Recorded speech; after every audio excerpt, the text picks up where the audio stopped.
would say we are at a stage now where it's very clear that we need a revolution in terms of how we do business, taking into account the only shareholder that matters, which is planet Earth, or planet water, as a matter of fact, because there's more water than Earth, if we so technically look at it.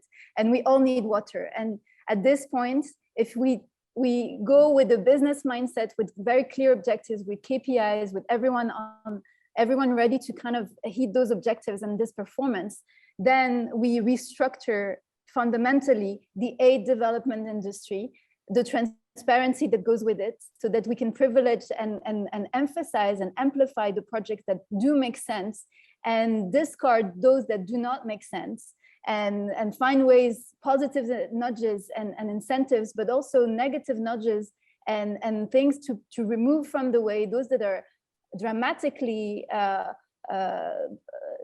damaging the planet and that are still, and in the African continent, it's still very clear. In the industrial space, there are ways that to do business that are so colonial still, with a massive damage, and we let them be because that's the way governments still are in place, because that's the way business is still in place. So for me at this point, it's saying that the youth is more and more aware, a lot more educated, and ready to tackle those challenges that need support, and they need to be let done.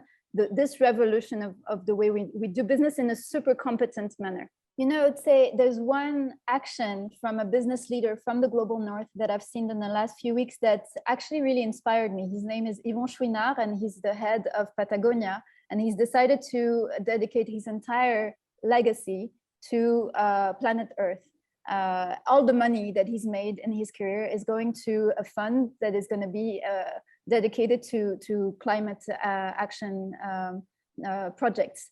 Of course, we need to monitor this, but I think governments in the global north that are massively overrepresented in such institutions need to not just create the nudges, but have the courage to create the structure that make this kind of action, this kind of decision from a business leader, the norm. So we need all the billionaires of North America, all the billionaires of Europe to actually understand that there's not a ticket out of planet Earth that is so free. You know, all of them that are making money in the tech space want to explore the rest of the universe, and this is all fantastic, but actually they hold a massive responsibility towards the rest of human beings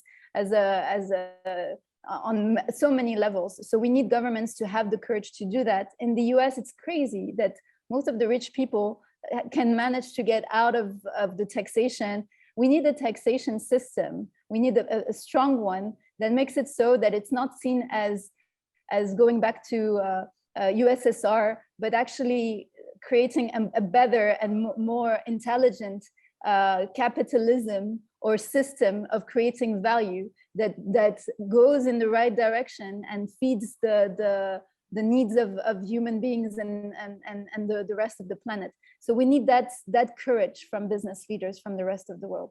And we need that courage strengthened by governments that take those decisions, and there's no way out, and there's no blurry zone, and there's no, oh, we're still going to negotiate in the next conference, and so on and so forth, or we're just going to clap at the one business leader that took this decision, or a few groups of people that have managed to direct funding here and there. Needs to be the norm, and that takes action at the policy level. That would be my main request. I think we need to be a little bit frontal about this topic of corruption. I think those that are suffering corruption are very much the population, and I think everyone wants transparency and good governance that is very clear.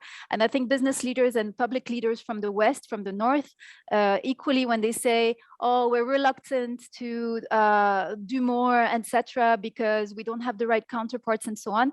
Well, funny enough, a lot of the politicians that they would support and that they would vote for, when they receive corrupt leaders that bring money to their campaigns, there's no issue. There's no such issue. So at some point we have to say, listen, you want to get real about this urgency? Let's get real. We have the tools for transparency, and we have the tools to create systems that are non-corrupt with everyone on the same table. It's very possible. We have the means now. We have the technological means. If you have the business means, it's very possible to put this in place. So At this point, it's about calling them out on their willingness to actually address the challenges, and their willingness to also understand that people that are so removed from their realities because they don't see them day to day. It's, you know, like it's somewhere in Africa that they consider one country, whereas it's like so diverse, so big, so large, and suffering all the consequences of climate change. From the moment they're able to give back the dignity to everyone and all the people, and relate to and empathize and relate to their realities, then we'll say, you want to get real, you have the means, let's sit at the table and let's do something that's going to be very transparent, and that's going to build over time with everyone with the same needs and appreciation for clean work and for transparency.